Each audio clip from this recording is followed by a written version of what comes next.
So Homicide Watch Boston is a spin-off site. It's a partnership between Glass Eye Media and Northeastern University. It's run like our other partnerships where Northeastern does the journalism and we provide the platform and support for that. Not just in Boston, but in cities across America where homicide is still a problem.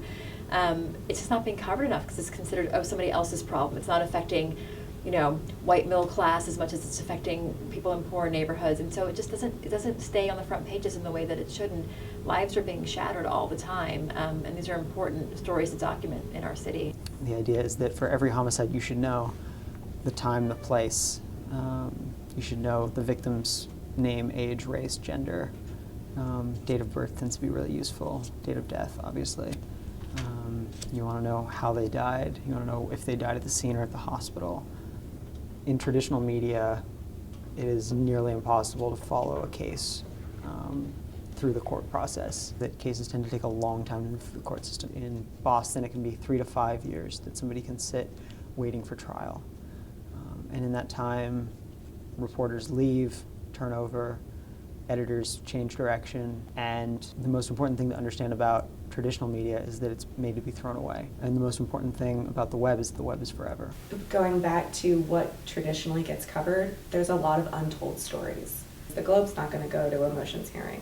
The Herald doesn't care about motions hearings, but somebody there might be very interested in the fact that this got denied. We broke a really important story over the summer about a murder witness who died in jail. She had been a co-defendant with 2 other murder suspects and was expected to testify against them. She, as far as we can tell, committed suicide in jail. And because of that, one of those prosecutions fell apart and somebody who had been a murder suspect walked free, charges were dropped. People think of Boston and say, why would you have something dedicated to homicide in Boston? That's not a problem. You guys have really low numbers. But if you look at the communities that are affected, the numbers are huge. You have people in parts of town where somebody gets shot and killed every weekend.